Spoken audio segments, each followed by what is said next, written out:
नमस्कार, आप देख रहे हैं रफ्तार मीडिया। मैं हूं आपके साथ सबिहा। आगे आप मेरे साथ देखेंगे उत्तराखंड से जुड़ी तमाम छोटी बड़ी खबरें विस्तार से, लेकिन सबसे पहले नजर उत्तराखंड हेडलाइंस पर। चंपावत विधानसभा सीट के लिए कल होगा मतदान। प्रशासन की तरफ से सभी तैयारियां पुख्ता। नेपाल सीमाएं हुई सील, कड़ी सुरक्षा के बीच डाले जाएंगे वोट।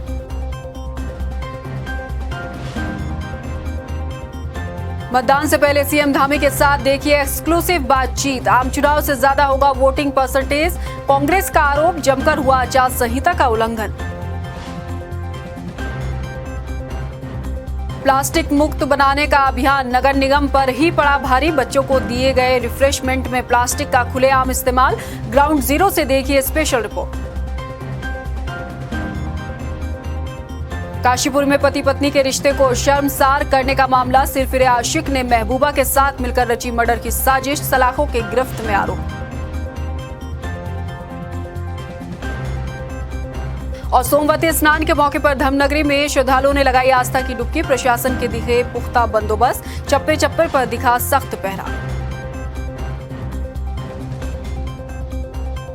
हेडलाइंस के बाद बुलेटिन में सबसे पहले बात करेंगे चंपावत उपचुनाव को लेकर। कल वोटिंग होनी है। इससे पहले खत्म हुए प्रचार प्रसार के तहत सीएम पुष्कर सिंह धामी बाइक के जरिए डोर टू डोर प्रचार करते नजर आए। टनकपुर बनबसा के कई क्षेत्रों में डोर टू डोर संपर्क कर मुख्यमंत्री धामी बाइक के जरिए लोगों के बीच जाकर समर्थन जुटाते नजर आए। सीएम धामी का ये सादगी भरा अंदाज लोगों को खूब पसंद आ रहा है।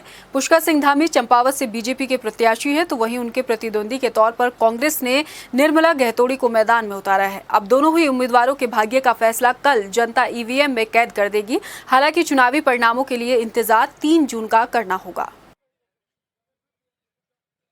चंपावत उपचुनाव को लेकर बीजेपी उम्मीदवार और प्रदेश के मुख्यमंत्री पुष्कर सिंह धामी को भरोसा है कि जनता बीजेपी को ही चुनाव में विजयी बनाएगी। सीएम पुष्कर सिंह धामी से हमारे संवाददाता मनीष डंगवाल ने कई मुद्दों को लेकर उनसे खास बातचीत की है। चंपावत विधानसभा उपचुनाव को लेकर क्या कुछ तैयारियां जो हैं वो पुष्कर सिंह धामी ने खास इसको लेकर की थी और क्या कुछ वो फीडबैक पब्लिक से देख रहे हैं, बातचीत करते हैं। सर, किस तरीके से आप देखते हैं चंपावत विधानसभा को आपने चुना, क्या कुछ लग रहा है जो नतीजे चुनावी नतीजे आएंगे, कितनी बड़ी जीत यहाँ से लेकर आप जाने वाले हैं? देखिए, चंपावत विधानसभा कोई मेरे लिए नई नहीं है और मैं भी कोई नया वहाँ के लिए नहीं हूँ। विधानसभा भी नई नहीं है, मैं भी वहाँ के लिए नया नहीं हूँ। क्योंकि खटीमा और चंपावत विधानसभा में कोई फासला नहीं है। यहाँ से हम चलते हैं तो 10 किलोमीटर बाद चंपावत विधानसभा शुरू हो जाती है।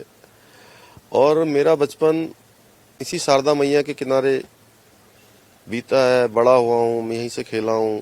उसी में हमारा बनबसा, टनकपुर, चंपावत, अमोड़ी, चलती, सूखी ढांग, हमारा गढ़ीगोट, भजनपुर, आमबाग, बिचई, सैलानी कोट, उचोली कोट, गेंडा खाली, ऐसे अनेकों स्थान, रणकोची मैया का स्थान, मैं बचपन से वहां जाता रहा हूं। और इसलिए मैं पूरे चुनाव में जिन स्थानों पर भी गया हूं तो वहां लोगों का, सभी का, बड़े बुजुर्गों का, माताओं का, बहनों का, बच्चों का, सबका अपार समर्थन मिला है। और चंपावत के लोग बहुत अच्छे हैं, बहुत सीधे हैं, सरल हैं। और जिस प्रकार का मैंने उनकी आंखों में एक प्रेम देखा है, एक स्नेह देखा है, वो 31 मई के दिन का इंतजार कर रहे हैं कि 31 मई आएगी और हम सब वोट करने जाएंगे। मैं दावे के साथ कह सकता हूं कि ये उपचुनाव ऐसा उपचुनाव होगा जिसमें मतदान का प्रतिशत काफी ज्यादा होगा आम चुनाव से, और बहुत ऐतिहासिक चुनाव होगा। ये ऐतिहासिक चुनाव होगा, लेकिन एक ऐतिहासिक फैसला आपने लिया है कॉमन सिविल कोड को लेकर, और उसकी जो प्रशंसा गृह मंत्री अमित शाह है उन्होंने भी कहा है कि इसको देखा जाएगा, अन्य राज्य भी इसको अपनाने की कोशिश कर रहे हैं। आपने कमेटी बनाने की जो बात कही थी, कमेटी भी बन गई है। अब क्या कुछ आप आगे लेकर चल रहे हैं कि कितनी जल्दी उत्तराखंड में कॉमन सिविल कोड लागू हो जाएगा ताकि अन्य राज्यों के लिए भी एक उदाहरण बने? नहीं, एक प्रक्रिया के तहत हमने पहले फैसला लिया नई सरकार बनने के बाद, क्योंकि ये फैसला हमने इसलिए लिया कि उत्तराखंड में देवभूमि है। उत्तराखंड देवभूमि है, चारों धाम यहाँ है, गंगा का प्रदेश है, यमुना का प्रदेश है, देवों का प्रदेश है। प्रत्येक परिवार से कोई न कोई सेना में है। हमारी 2-2 अंतर्राष्ट्रीय सीमाएं, विदेशों 2-2 अंतर्राष्ट्रीय सीमा, 2-2 हमारा राज्य 2-2 अंतर्राष्ट्रीय सीमाओं से लगा हुआ है।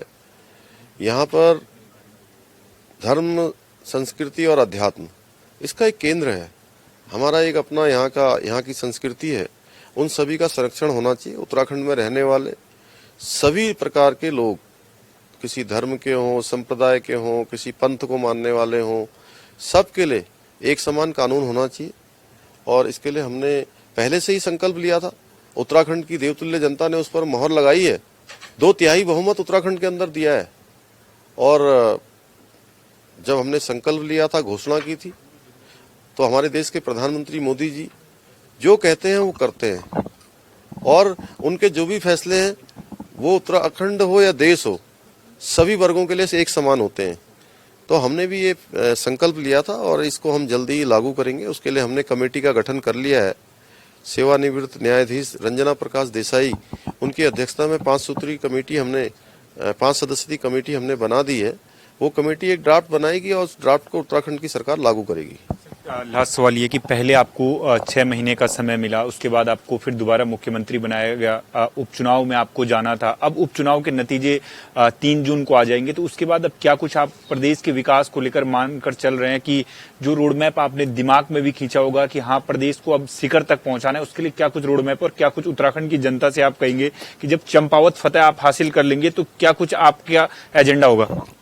नहीं, देखिए, चंपावत का चुनाव हो रहा है और उसमें आप लोगों ने, सब लोगों ने घूमकर देखा है। चंपावत की जनता लगातार समर्थन कर रही है, लगातार आशीर्वाद दे रही है, और एक ऐतिहासिक वहां से इस चुनाव का मतदान है या चुनाव का परिणाम है, दोनों ऐतिहासिक होने वाले हैं। इसलिए चुनाव एक अलग विषय है, लेकिन जो मुझे जिम्मेदारी मिली है 4 जुलाई 2021 से, मैं लगातार काम कर रहा हूं कि हमारा राज्य हिंदुस्तान के श्रेष्ठ राज्यों में से एक राज्य हो। हमारे प्रधानमंत्री मोदी जी के निर्देशन में, उनके मार्गदर्शन में हम राज्य को लगातार आगे बढ़ाने के लिए हर क्षेत्र में काम कर रहे हैं। आज आप देख रहे होंगे, अभी हमारी प्रदेश के अंदर यात्राएं चल रही हैं, धार्मिक यात्राएं, पर्यटन की यात्राएं। उसमें हमारा पूरा प्रयास है कि आने वाले सभी यात्रियों को अच्छी सुविधा मिले, उनकी यात्रा सुरक्षित हो, सुगम हो, सरल हो, सभी स्वस्थ आए और स्वस्थ वापस जाएं। इसी प्रकार से हम सड़कों के क्षेत्र में हो, हवाई सेवाओं के क्षेत्र में हो, अन्य क्षेत्रों में हो, हमने अगले 10 सालों का रोड मैप सभी विभागों से बनाने को कहा है। उसके आधार पर हम सरकार चला रहे हैं। भ्रष्टाचार को लेकर 1064 हमने एक ऐप बनाया है।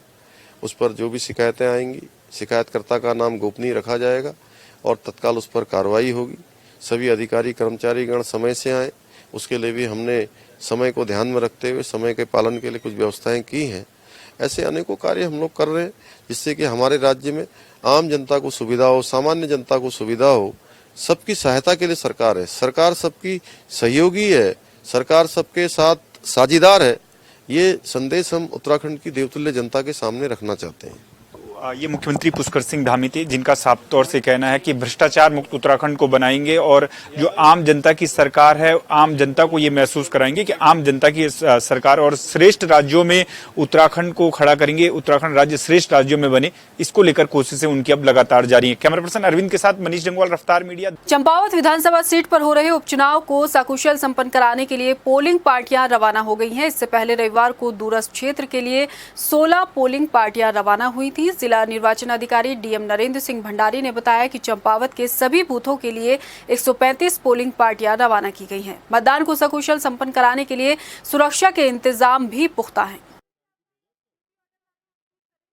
टोटल 151 पोलिंग पार्टीज हैं, 16 कल रवाना होगी, बाकी 135 आज रवाना हो रही है। सभी का पीडीएमएस में रजिस्ट्रेशन हो चुका है, सभी की ब्रीफिंग हो चुकी है और सभी सेक्टर जोनल मजिस्ट्रेट तैयार है। कल हमें आशा है कि अच्छा मतदान होगा और मेरा सभी से निवेदन है मतदाताओं से कि चंपावत विधानसभा का जो उपचुनाव है उसमें अधिक से अधिक जाकर मतदान करें। सुबह 7 से शाम को 5 तक, ये ध्यान रखेंगे शाम को 5 बजे तक डेडलाइन है। चंपावत उपचुनाव के लिए कल वोटिंग होगी, लिहाजा मतदान को शांतिपूर्ण ढंग से निपटाने के लिए प्रशासन ने पुख्ता बंदोबस्त किए हैं। नेपाल सीमा से आने जाने वाले मार्गों को सील कर दिया गया है, साथ ही बाहर से आने वाले वाहनों का चेकिंग अभियान जारी है। चंपावत विधानसभा के बॉर्डर पर प्रशासन का सख्त पहरा है, चप्पे चप्पे पर कड़ी सुरक्षा और निगरानी रखी जा रही है।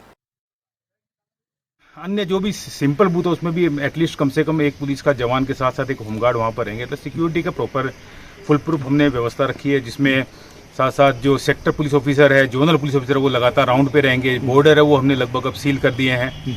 तो सब कुछ अच्छी तरह से स्मूथ, मुझे लगता है कि अच्छे फोर्स का व्यवस्था है, स्मूथ रहना चाहिए। और मैं लोगों से अपील भी करूंगा कि वो शांतिपूर्ण मतदान रहेगा, तो अपने घरों से निकले, अधिक से अधिक संख्या में मतों का। नेपाल सीमा को चुनाव के मद्देनजर पूरी तरीके से सील कर दिया गया है। बनबसा चौकी पर मौजूद हमारे संवाददाता मनीष डंगवाल ने ग्राउंड जीरो से इंतजामों का जायजा लिया।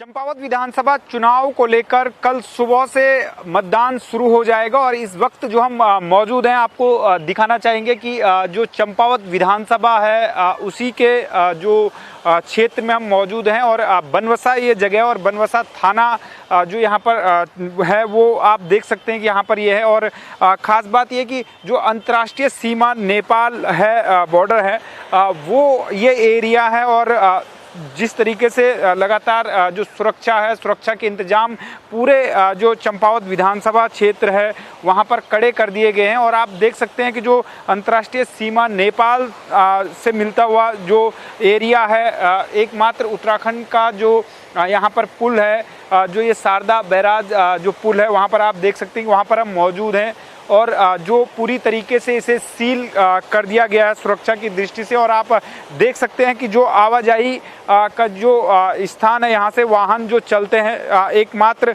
जो चंपावत ज़िले का जो पुल है उसको पूरी तरीके से इसे फिलहाल 72 घंटों के लिए बंद कर दिया गया है। और मतदान जब तक यानी कि मतदान होगा तब तक ये पूरी तरीके से सील रहेगा, ये बॉर्डर सील रहेगा जो नेपाल बॉर्डर है। और पूरी तरीके से यहाँ पर सुरक्षा को लेकर जो कड़ी चौकसी यहाँ पर बरती जा रही है, क्योंकि कल जो है वो वोटिंग भी चंपावत विधानसभा क्षेत्र में होनी है और इसको लेकर जो सुरक्षा के जो कड़े इंतजाम हैं वो यहाँ पर किए गए हैं। और पूरी तरीके से जो ये बॉर्डर है, बॉर्डर का जो एरिया है, यहाँ से आप देखेंगे जब आप यहाँ से आगे निकलेंगे तो जो आगे नदी एरिया का जो पार है पल्ली तरफ हम देख सकते हैं कि जो कि शारदा नदी का जो दूसरा एरिया है उस तरफ से नेपाल जो देश है उसकी जो सीमा है वो शुरू हो जाती है। तो कल कुल मिलाकर देखें तो जो चंपावत विधानसभा चुनाव को लेकर जो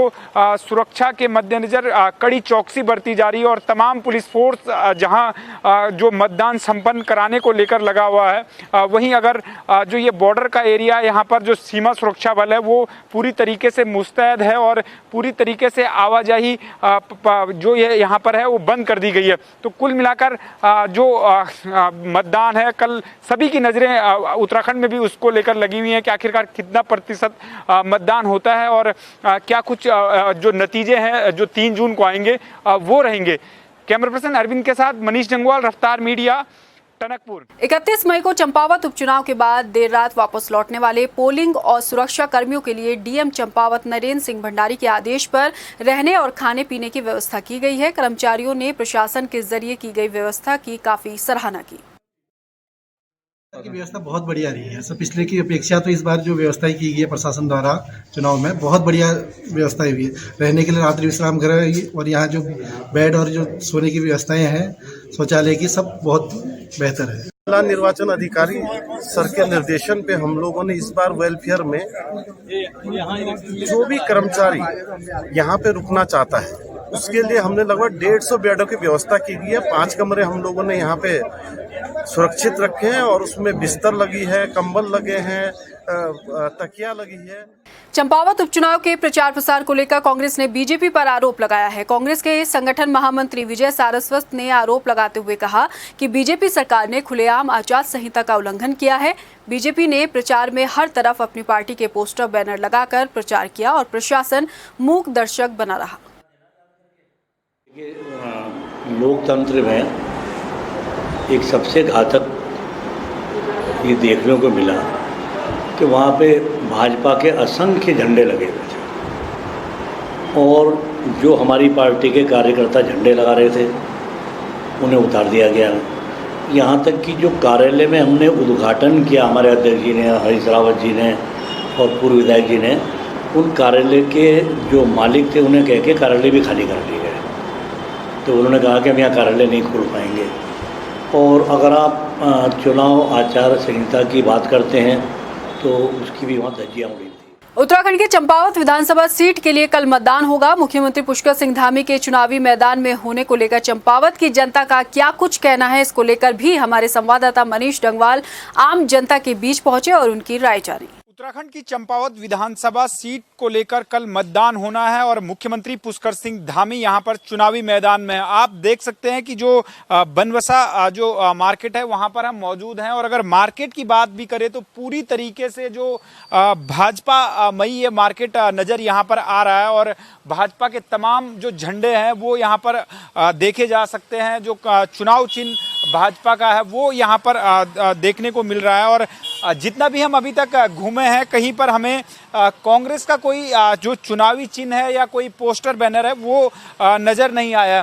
क्या कुछ यहाँ पर जो चंपावत विधानसभा क्षेत्र के लोगों का कहना है, उनसे बातचीत करते हैं कि क्या कुछ आप वो देख रहे हैं मुख्यमंत्री मैदान में, मुख्यमंत्री पुष्कर सिंह धामी मैदान में क्या कुछ कहेंगे।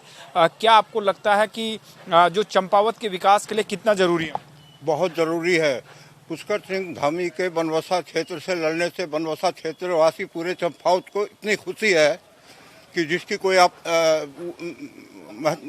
संभावना नहीं थी कि इतनी खुशी हो रही है और यहाँ से लेकर वहाँ तक। और मुझे तो ये लगता है विपक्ष वालों की कहीं जमानत जब्त ना हो जाए, विपक्ष वालों की जमानत जब्त न हो जाए। लेकिन भाई साहब हम देख रहे हैं कि कहीं कोई कांग्रेस का ना तो बैनर ना कोई झंडा डंडा नजर आ रहा है। क्या आपको लगता है कि मुख्यमंत्री जब मैदान में थे, अगर कांग्रेस इस तरीके से सुस्त प्रचार प्रसार कर रही थी तो इससे बढ़िया तो प्रत्याशी ना उतारते तो बढ़िया था? क्या प्रत्याशी को उतारना ही नहीं चाहिए था उनने इस मैदान में।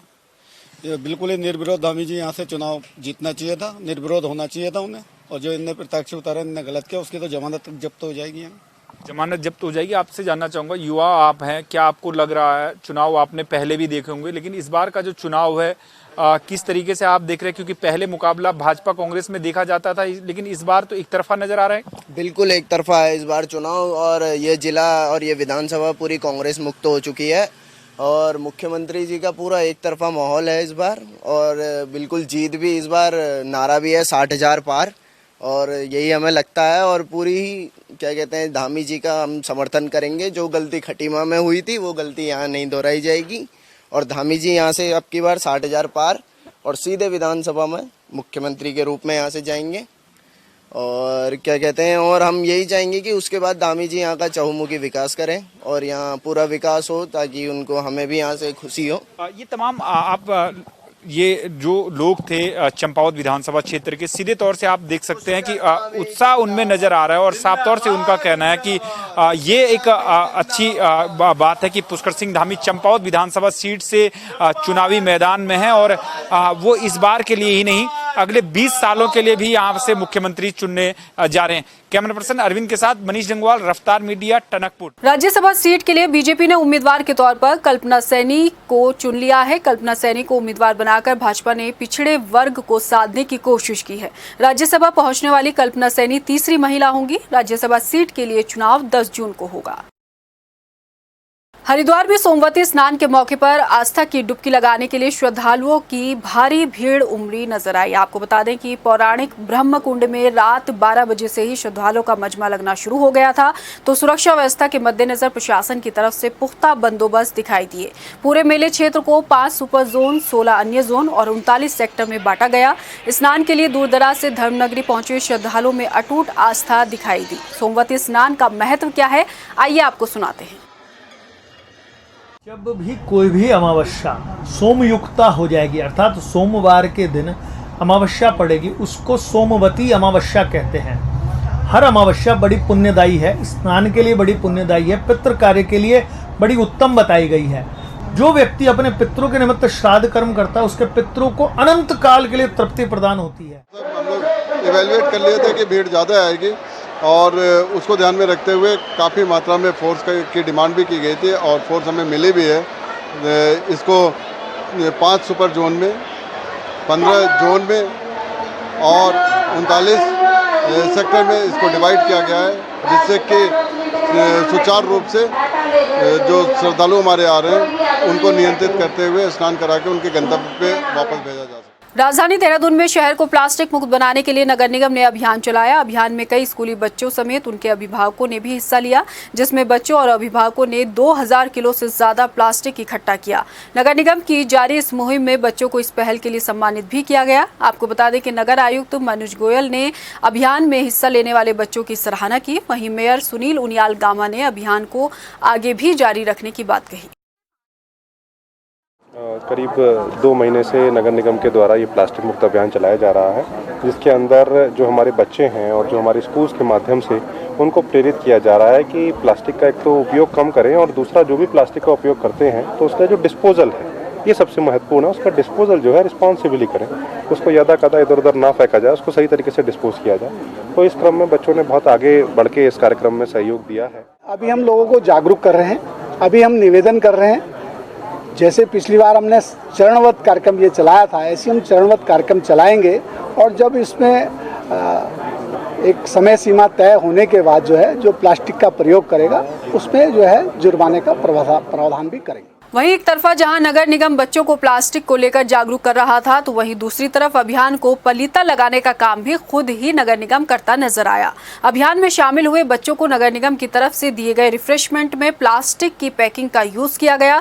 हमारे संवाददाता हिमांशु चौहान ने बच्चों से वहां पर बातचीत की, जिसमें बच्चों ने भी इसको गलत ठहराया। 26 मार्च से देहरादून नगर निगम द्वारा एक प्लास्टिक मुक्त अभियान चलाया गया। इस अभियान के तहत जितने भी सारे देहरादून के स्कूल है उसमें प्लास्टिक अभियान चलाया गया, जिसमें जो वहाँ के पढ़ने वाले छात्र हैं उनको एक अभियान के तहत में सभी को कहा गया था कि घर से जितनी भी प्लास्टिक का सामान होगा वो घर पर लेकर आएंगे, जिसको लेकर आज वो अभियान खत्म हो रहा है। जिसको लेकर आज नगर निगम जो परिसर है उसमें कार्यक्रम भी चल रहा है और हम आपको दिखाना चाहेंगे। इस कार्यक्रम में जितने भी जो देहरादून के मेयर हैं सुनील उनियाल गामा भी मौजूद है, साथ में जो नगर आयुक्त है मनोज गोयल वो भी इस कार्यक्रम में मौजूद है। इसमें जो जितने तक भी ये अभियान चला था, जिस बच्चों ने सबसे ज़्यादा प्लास्टिक ला के दी थी उस प्लास्टिक के दौरान जो सबसे ज़्यादा प्लास्टिक लाई उनको सम्मानित किया जाएगा, जिससे कि वो प्लास्टिक मुक्त अभियान में शामिल हो सके। और साथ ही साथ आज हम एक चीज़ और आपको दिखाना चाहेंगे। कार्यक्रम के दौरान सभी को एक बॉक्स दिया गया था। बॉक्स के दौरान सभी को इसमें खाने का सामान दिया गया। सामान में आपको हम दिखाना चाहेंगे कि जिस खाने में जब बॉक्स में एक तरफ जहाँ मुक्त अभियान चल रहा है उसी बॉक्स में प्लास्टिक दिखाई दे रही है। ये आप देख सकते हैं, ये सैंडविच है, ये देखो प्लास्टिक है में है, और ये भी खाने का सामान है, ये भी प्लास्टिक में है। साथ में देखो इस बच्चे का भी छात्र का है और सभी प्लास्टिक का सारा सामान इस बॉक्सों में है। और वहीं हम आपको दिखाना चाहिए कि सारे जितने भी बच्चे हैं सारे के सारे ये स्कूल के बच्चे हैं जिन्होंने इस अभियान में शामिल हुए थे और जो घर से जो प्लास्टिक लाए थे इकट्ठा करके लाए थे। साफ तौर पे देखा जा सकता है कि जहां एक तरफ ये प्लास्टिक मुक्त अभियान चल रहा है वहीं इन्हीं बच्चों को दोबारा से इसी प्लास्टिक में सामान दिया जा रहा है। आइए हम इन बच्चों से बात करते हैं, ये अभियान में कितना शामिल हुए थे। बेटा क्या नाम है? संजना सिंह। नगर निगम द्वारा अभियान चला था प्लास्टिक मुक्त, क्या बताया गया था? ये बताया गया था कि प्लास्टिक को अपने घर से लाके स्कूल में जमा करना है, क्योंकि प्लास्टिक हानिकारक होता है सबकी सेहत के लिए, जानवरों के लिए, पेड़ पौधों के लिए, वातावरण के लिए, तो इसका इस्तेमाल नहीं करना है। आज आपको एक खाने का बॉक्स मिला है, बॉक्स में प्लास्टिक का ये सैंडविच दे रखा है इसमें, तो ये अभियान के तहत गलत है या सही? गलत है। इससे हमारे जो मानसिक जो बच्चों का जो मानसिक है उस पर गलत असर पड़ सकता है। साफ तौर पे जो इतने भी स्कूली जो छात्र आ रखे हैं तो साफ तौर पे कह रहे हैं कि ये सब गलत है, जो प्लास्टिक में हमें सामान दिया जा रहा है ये अभियान से बिल्कुल परे हटके है, क्योंकि इन्हें प्लास्टिक में सामान दिया जा रहा है। कैमरा पर्सन सुशांत के साथ हिमांशु चौहान, रफ्तार मीडिया, देहरादून। गदरपुर में परिवहन विभाग के सचल दल ने नेशनल हाईवे 74 में वाहनों की चेकिंग की। चेकिंग के दौरान टीम ने यातायात के नियमों का पालन नहीं करने वालों के चालान भी काटे। साथ ही चालकों को यातायात के नियमों का पालन करने की हिदायत भी दी गई। इसमें मोटरसाइकिल ट्रिपल राइडिंग जो कर रहे हैं वाहन क्या कहते हैं इनको रोकना है, हेलमेट बिना हेलमेट के, और ओवरलोडिंग डग्गा मार वाहन जो हैं उन पर अंकुश लगाया जा रहा है। उन वाहनों पर भी अंकुश लगाया जा रहा है। आज ही मेरे द्वारा क्या कहते हैं 2 वाहनों के चालान किए गए। टिहरी के NH 58 पर हुए सड़क हादसे में एक महिला की मौत हो गई। मिली जानकारी के मुताबिक देवप्रयाग के पास गाड़ी खाई में गिर गई। गाड़ी में महिला के अलावा उसका एक बेटा और पति भी सवार थे, जिन्हें मामूली चोटें आई हैं। श्रीनगर का मेडिकल कॉलेज इन दिनों फैकल्टी की कमी की मार झेल रहा है। अस्पताल में विशेषज्ञ डॉक्टरों की कमी का खामियाजा मरीजों को उठाना पड़ रहा है। आलम यह है कि स्टाफ की कमी की वजह से मरीजों को अन्य अस्पतालों के लिए रेफर किया जा रहा है। मामले में जब अधिकारियों से पूछा गया तो मेडिकल कॉलेज के प्राचार्य CMS रावत ने कहा कि 8 नए स्थायी प्रोफेसरों की नियुक्ति की गई है। चिकित्सा शिक्षा विभाग के खाली पड़े पदों की भी जानकारी दे दी गई है, जिन्हें जल्द भरने की कोशिश की जाएगी। स्टाफ में क्योंकि जो है हमारे पास चाहे फैकल्टी हो, चाहे हमारे नर्सिंग स्टाफ हो, चाहे हमारे पैरामेडिकल हो, चाहे हमारे जो है क्लास वार्ड बाई वार्ड है, इनमें कमी तो है, ठीक है, लेकिन कमियां जो है काफ़ी हद तक जो है हमारी फैकल्टी में जो है पूर्ण हो गई हैं और कुछ हो रही हैं। जैसे कि जो है अभी हमारे पास जो है करीब जो है 40% फैकल्टी की शॉर्टेज थी, लेकिन अभी हमारे DPC के माध्यम से हमें सूचना मिली है कि हमारे पास 8 प्रोफेसर आ रहे हैं। देहरादून में भू कानून की मांग को लेकर एक युवक टावर पर चढ़ गया। टावर पर चढ़े युवक ने मांग की कि जल्द से जल्द कानून को लागू किया जाए, नहीं तो वो खुदकुशी कर लेगा। सुबह टावर पर चढ़े युवक को नीचे उतारने के लिए पुलिस को खासा मशक्कत करनी पड़ी और आखिरकार युवक को नीचे उतारकर अस्पताल भेजा गया। मोहब्बत की एक ऐसी दास्तां अब हम आपको आज दिखाएंगे जिसमें खूबसूरत रिश्ते की शुरुआत शादी के पाक बंधन से शुरू होकर नाजायज ताल्लुकात में बदल जाती है और अवैध संबंधों को कायम रखने के लिए बेवफा बीवी और उसका आशिक मर्डर की ऐसी दास्तां बुनते हैं कि सुनने और देखने वालों की रूह भी कांप जाए। देखिए हमारी ये स्पेशल रिपोर्ट। ये कैसा इश्क, मोहब्बत के नाम पर सिरफिरे ने ले ली जान, फिर बदनाम हुई मोहब्बत, कलंकित हुआ पति पत्नी का रिश्ता, जिसके साथ 7 फेरे लेकर जीने मरने की कस्में खाई, शादी के बंधन में बंधकर हमेशा साथ निभाने का वादा किया। उसकी मांग में पति के नाम का सिंदूर था, लेकिन आंखों में किसी और के लिए सपने पाल रखे थे। उन्हीं सपनों को साजिश का रंग देकर एक बीवी ने खूनी सपना सच कर दिया। जी हाँ, यूपी के आगरा के रहने वाले मुकेश की शादी साल 2015 में काशीपुर की उर्मिला से हुई और शादी के बाद अपनी पत्नी के लिए मुकेश ने अपने घर वालों से किनारा कर उन्हें छोड़ दिया। लेकिन मुकेश को इस बात का दूर दूर तक इल्म नहीं रहा होगा कि जिस पत्नी के लिए वो इतना सब कर रहा है, वो ही पत्नी उसे मौत की नींद सुला देगी। शादी के बाद उर्मिला का प्रेम प्रसंग पड़ोस के रहने वाले फैजान नाम के युवक से शुरू हो गया और दोनों की लव स्टोरी में उर्मिला का पति मुकेश उन्हें आड़े हाथों दिखने लगा। बस फिर क्या था, उर्मिला के पति मुकेश को रास्ते से हटाने के लिए सिरफिरे आशिक फैजान और उसकी महबूबा ने अपने ही पति की मौत का घिनौना खेल रच डाला। एक महिला है जिनके द्वारा बताया गया कि उनका बेटा मुकेश 1 मई से लापता है और इस पर उन्होंने थाने में सूचना दी। इस पर कार्रवाई करते हुए पुलिस ने उसकी पत्नी और सास से पूछताछ की और ये पता लगा कि फैजान से उनकी पत्नी के अवैध संबंध है। इस घिनौने खेल को अंजाम तक ऐसे ही नहीं पहुंचाया गया। 30 अप्रैल को शराब पिलाने के बहाने उर्मिला के आशिक फैजान ने मुकेश को ढेला नदी के किनारे बुलाया और फिर उसके ऊपर डंडे से हमला कर दिया। इसके बाद दुपट्टे से गला घोंटकर उसे मौत की नींद सुला दिया गया और फिर शुरू हुआ ढोंग का खेल। कातिल बीवी ने अपने ही पति मुकेश को गुमशुदा का नाम देकर अपनी इस प्रेम कहानी को आगे बढ़ाना शुरू कर दिया। लेकिन कहते हैं ना, जुर्म की उम्र ज्यादा लंबी नहीं होती और दोनों आरोपी पुलिस के शिकंजे में जकड़ आए। पूछताछ पर फैजान ने बताया कि हाँ, उसके द्वारा मुकेश की हत्या कर दी गई है और शव को ढेला नदी के किनारे ठिकाने लगा दिया गया है और फैजान और उसकी पत्नी, जिनका ये दोनों का षड्यंत्र था, उन दोनों को गिरफ्तार कर लिया गया है। जुर्म को कितने ही सफाई से क्यों न अंजाम दिया जाए, लेकिन गुनाह की सजा जरूर मिलती है। आज मुकेश को मौत की नींद सुलाने वाले सलाखों के पीछे हैं, मगर इस रिश्ते में मुकेश का अफसोस उसके परिवार को जिंदगी भर रहेगा कि अब उनका बेटा इस दुनिया में नहीं रहा। रफ्तार मीडिया के लिए काशीपुर से आरिफ खान की रिपोर्ट। इस बुलेटिन में इतना ही, मुझे दीजिए इजाजत। बाकी खबरों के लिए आप देखते रहिए रफ्तार मीडिया, लेकिन जाने से पहले एक नजर हेडलाइंस पर। नमस्कार। चंपावत विधानसभा सीट के लिए कल होगा मतदान। प्रशासन की तरफ से सभी तैयारियां पुख्ता। नेपाल सीमाएं हुई सील, कड़ी सुरक्षा के बीच डाले जाएंगे वोट।